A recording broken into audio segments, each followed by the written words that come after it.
Welcome, and thank you for joining Retail Tech Revolutions by CBTS. Today, we're going to talk about how to show ROI with IT. I'm the producer, Lance Hart, and I'm joined by Justin Rice and John Lloyd. Justin, jump right in. All right. Thanks, Lance. And John, as always, thank you for being here. Glad to be here. As Lance mentioned, today we're going to talk about showing your return on investment in your IT space. And we're going to put a little spin on it and talk about how do you do that while improving customer experience? How do you track it? How do you measure it? How do you get justification for future budget as it relates to IT? So the audience here is certainly leadership within retail organizations in the IT space. To start, I really want to talk about, in the clients we deal with, what's common? What do you see most often around linking those IT investments to business goals? How do you see organizations justifying that IT investment? This is exciting because typically the IT department had to go and beg for money, and the finance department didn't. I don't get it. I don't understand. Why do you need new switches every 5 years? Now it's really an interaction with the marketing department, right? So it's what can IT, maybe it's the network, maybe, things like Wi-Fi, having better connectivity, better experience. We are essentially what we're talking about with a return on investment, taking technology, pairing it with marketing, maybe pairing it with loss prevention in ways that create a better experience for the end customer, that help them engage more, spend more, protect more in the case of loss prevention. So it's really the IT partnering with other parts of the retail business to get that investment. Yeah, I think the partnership thing is so huge. You mentioned loss prevention through IP-based cameras, things like personalized engagement through marketing. Same way with even implementing something like a mobile POS system. Hey, that's going to help provide a better experience to your customers because you have store associates walking around as a mobile kiosk. So certainly tying that justification to the experience is a really big deal. One thing I've seen retailers kind of struggle with is, okay, well, how do I actually justify that? And now it's easy to go and say, and this is my recommendation to any retailer, but go and do a before and after assessment of either customer surveys or whatever that may be, do a kind of before and after assessment. That's great. But how do you quantify to the marketing department or quantify to your finance team that this is going to indeed change behavior? Like, how do you justify that? It depends on where you're at in retail, right? Retail's a broad term. Yeah. We worked with an auto repair chain, right? So hundreds of locations. And one of the first ways that they monetized, they had never offered guest Wi-Fi before. And we redid their wireless network, and it was uniform across all of the sites. Mm-hmm. And they had a guest landing page, and they sold sponsorship on that landing page, right? And Yep. so, maybe it's a certain brand in your store. You literally, they 30 days, and it was X amount of dollars, and your brand of motor oil was sponsoring that month. That's a really unique way that in the past somebody wouldn't have had, right? And your customers, now they're waiting an hour, 2 hours for that repair, and they've got a great wireless connection, wireless experience. I think I'll stay on that example. You go into the auto repair place. There's, a pot of black coffee that's been brewing since 4 a.m. when the first employee got there. And there's a TV with a judge show on it or, an infomercial and all of that. Colonial Penn. And there's 20 people sitting there waiting for their car. Now with the right network, they're taking out their phone and watching YouTube or, whatever, Hulu, Netflix, etc. All of a sudden, with that, just by offering a guest Wi-Fi network, we've enabled a better customer experience. So now I'm more likely to come back. Question is, how do I measure? Well, how do you measure repeat customers? To your point around surveys, part of joining, hey, ask a question before profiling before you join the guest Wi-Fi. Is offering guest Wi-Fi beneficial for you coming here? Yes or no? Yeah. Right? It can be that simple. That's right. Yeah. Keep it short is what I'll tell you. The more questions you ask, the less likely people are to give you honest feedback. But I think those are the sorts of things, like that's a very tangible thing of marketing, being able to say, hey, we sold this advertising space and monetized it. Thank you, IT, for giving us that potential. but also it's using that technology to create a better customer experience. And some of those things are going to tie in with analytics, depending on your type of retail industry. Do we notice that we've enabled this type of technology, and so people stay longer? And when they stay longer, they spend more. Some of that's going to come down to, are you a fast casual food restaurant? Are you a brick and mortar clothing retailer? Are you a grocery store? All that's measured. Yeah, I think you're spot on. I think, any C-suite executive looking to approve a budget generally will ask, is this investment going to help me make money? Is it going to help me save money? Is it going to help me mitigate my risk? And IT is in such a unique area that it really checks off. You can check off all three. And I think as I see IT leaders going and asking for, especially in the retail space, asking for budget for a project and trying to justify that, a lot of times, to your point, you can hit two of those three. You can hit, this is going to save you money and it's going to help you increase your revenue. That is music to any C-level ears, and you do so through maybe customizing the Wi-Fi or optimizing the technology spend with some of these next generation technologies, which is really interesting. Where does loyalty come into play? Is there a loyalty spin on a technology investment? Certainly. Like I said, customer experience. If I have a better time going here, because I have a great Wi-Fi, or because maybe it's better using technology for better targeted marketing, right? So maybe it's like using wayfinding and those sorts of analytics through a store to help me understand, okay, because you've invested in these IT tools like wireless or private 5G and Internet of Things and sensors, and you're collecting all of this great data, maybe I am more loyal to come there because when I do, I have, I use the auto shop, I can watch my own show instead of what's on TV. Maybe I chose to come here because you were able to publicly advertise a low wait time, or you were able to help me quickly find what I was looking for in the store, and your checkout lines were low. You had some dynamic staffing, right? Like those sorts of things. I think about, there's a retail chain that I go to, a drugstore, and when there's more than 3 people in line, the employee presses a button and it plays overhead, I see 3. And that's a cue for somebody in the back office who's doing other work to come out and help reduce that line. Why are we pressing a button? Why are we waiting and asking for an employee to press that button? We have the capabilities now with smart cameras, for example, to see 3 people, right? Yep. Or to read and measure a certain wait time and send that alert. Or even like a sentiment analysis, right? You see things like 3 people online, and I can run a sentiment analysis based on facial recognition to say that these people are getting unhappy with their wait. Let's go ahead and make a decision. Here's the easiest way I think about it. We have collected all of these KPIs and measured all these metrics in call centers for years. Yep. What technology now does in retail is give you the ability to measure those same agent to customer interactions, but in your store. So the same way we for years would measure what's your average hold time, or what was the disposition? What were they calling about? Was I able to resolve? Will you stay on the line for a brief survey after this? All of the things that contact center used to be, even though AI is kind of changing some of that, but we are unlocking that same way to measure the customer experience in a live store. It's really cool. It is really cool. One thing over time that, in retailers that we've worked with, a lot of times we kind of get in this position of helping to develop an ROI calculation for whatever the investment may be.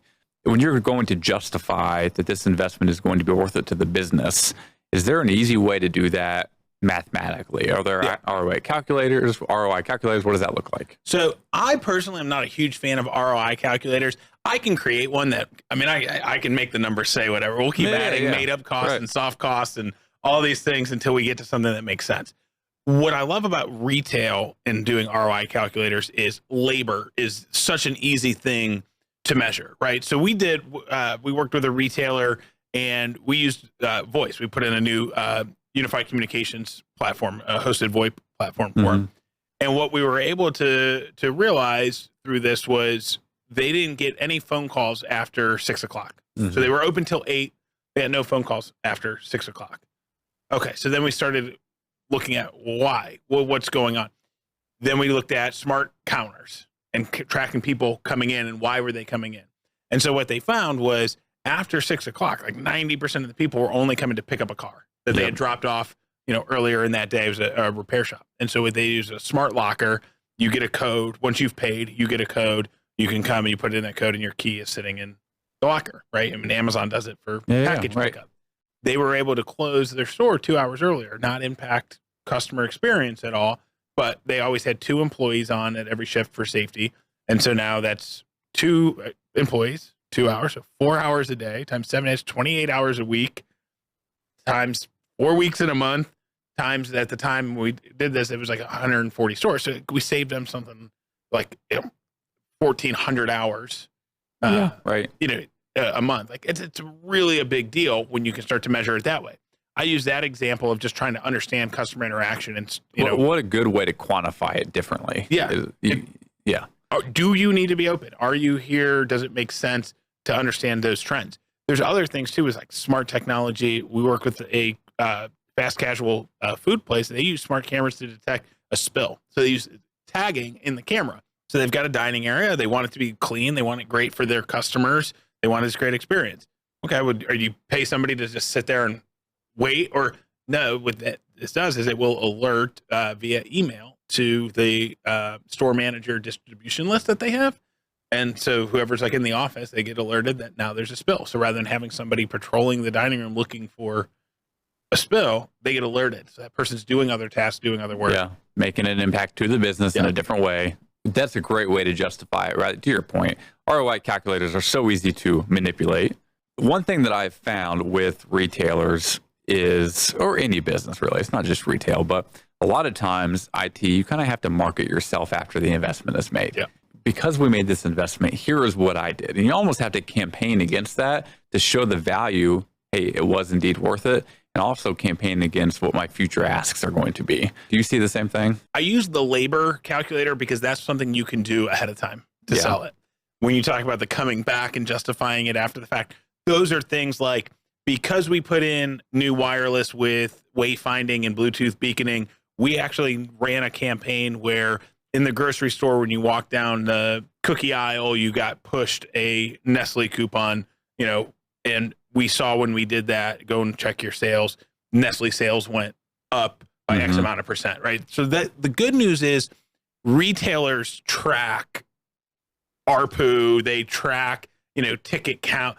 They already are tracking those metrics. What we now need to do once the technology is in place is drive home. These are the things our technology enabled. Now let's go and pull the average ticket, the average time, the average cost, et cetera. And then tying customer satisfaction into that. So if this technology investment did indeed increase customer service, did our NPS score go up?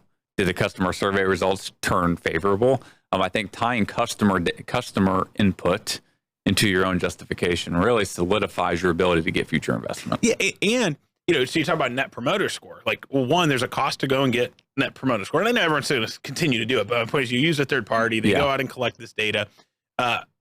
People you're reliant on, did you get the right sample size? Did people give you honest feedback, honest answers? Were they rushing to get off the phone?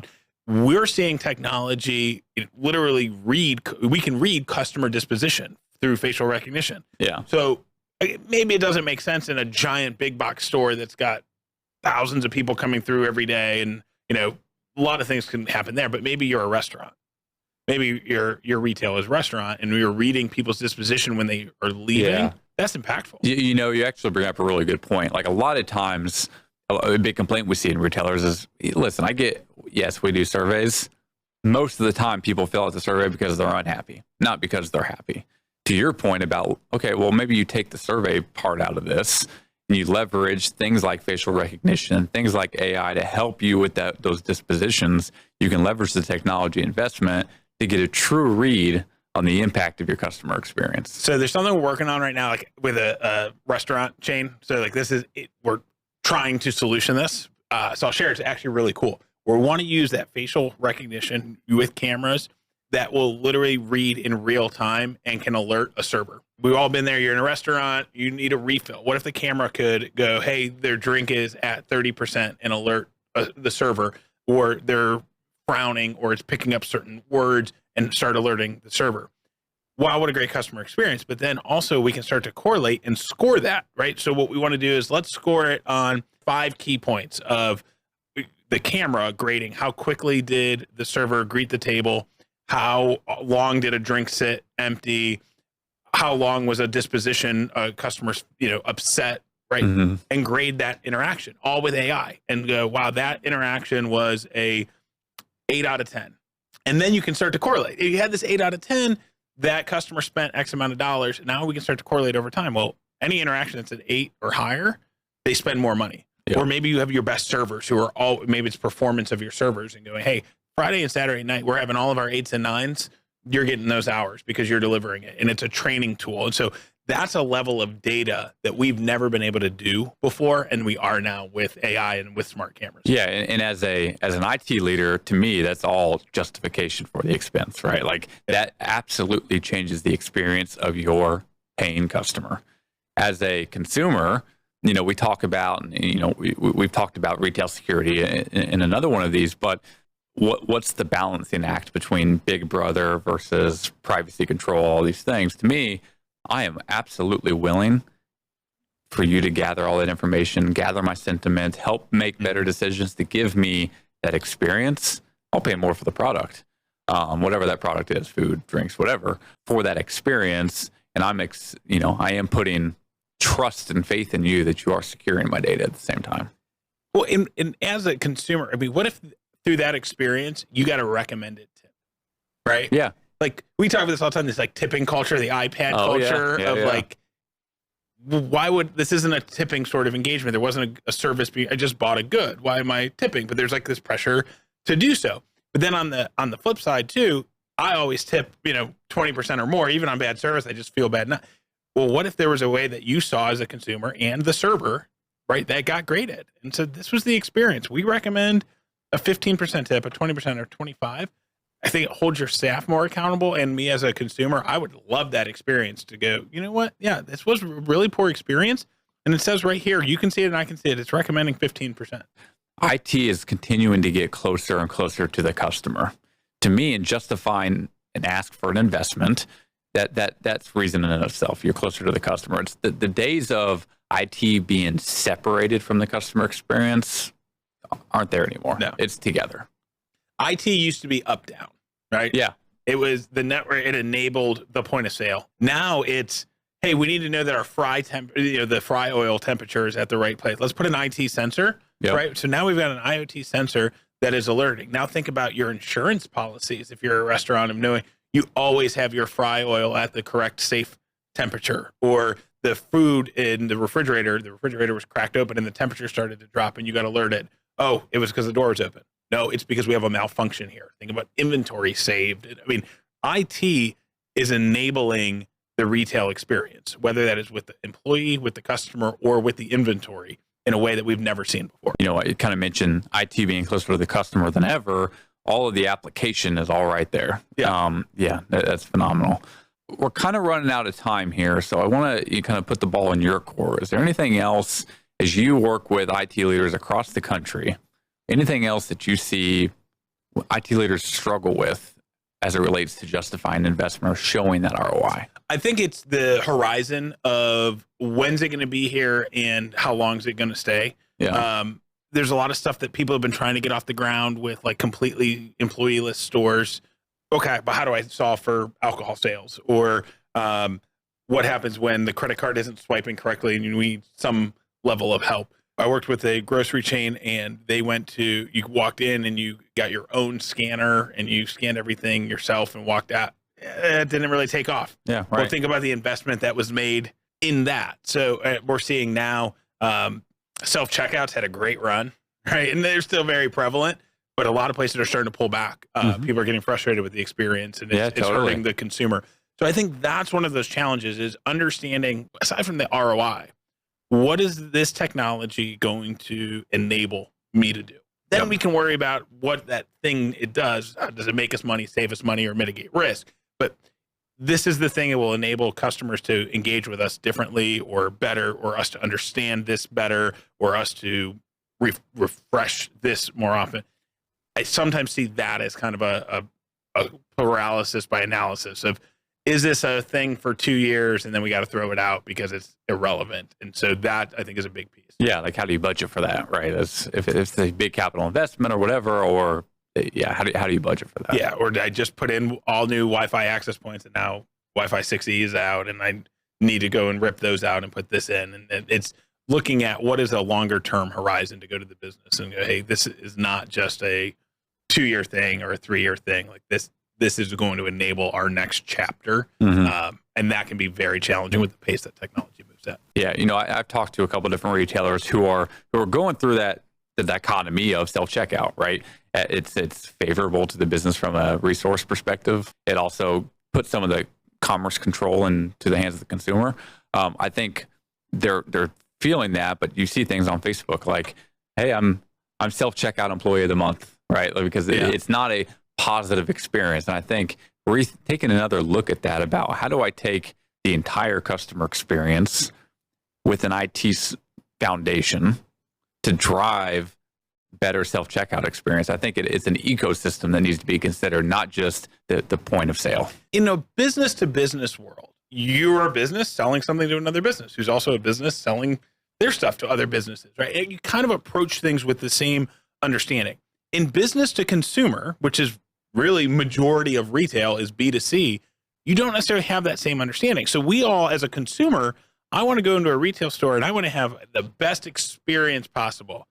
I also want to pay the absolute lowest rate possible. And it's like, well, these two things in a business B2B relationship, you kind of understand, we always tell our clients, good, fast, and cheap, pick two, right? You don't get all three. You can't have it that way.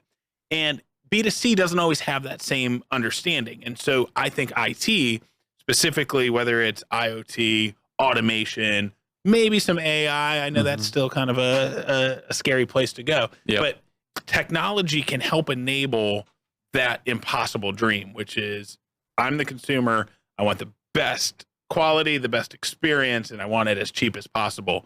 That's one way that we can help accomplish that is with technology. Yeah, no, very, very good. I'll kind of wrap it up with this. If you tie your IT investment to customer experience, and there's a real tangible, meaningful thing that you can measure, report, continue to show value, that's a much easier conversation than asking for an IT stack for the sake of asking for an IT stack. Right. I mean, even AI ops, we're seeing a lot in enterprise, drive. Hey, I've got some artificial intelligence built into my IT platform. And that's helping. This is where I talk about those soft cost of ROI tools, right? So that's reducing our downtime or our time to repair. While very true statements, it is hard for an IT team to go to the finance team and explain that this will more quickly identify a missing VLAN and help us, restore a better performance in the store. That is going to fall on deaf ears. But when you go and have that conversation of, well, while yes, this new tool does have some AI ops to it, here's what it does for our customers, or here's where it puts us in the market, or here's what it can do to reduce labor hours. Those are the conversations. Those are the things. And that's the lens. And to do that, IT has to partner with marketing, has to partner with loss prevention, has to partner with HR even, you know what I mean? Like those are important pieces, and more partnering with legal and insurance, like the amount of insurance policy that is tied to, well, what are your, insurance or what's your security posture, right? That's an important piece to play. So it's a new world where IT is really not just selling to finance. They're partnering with other parts of the business. Partnering with the business. Yeah, that's a great point. All right, John. Well, as always, thank you so much for talking today on the Retail Tech Revolution. And until next time, we'll talk soon. Yeah, look forward to it.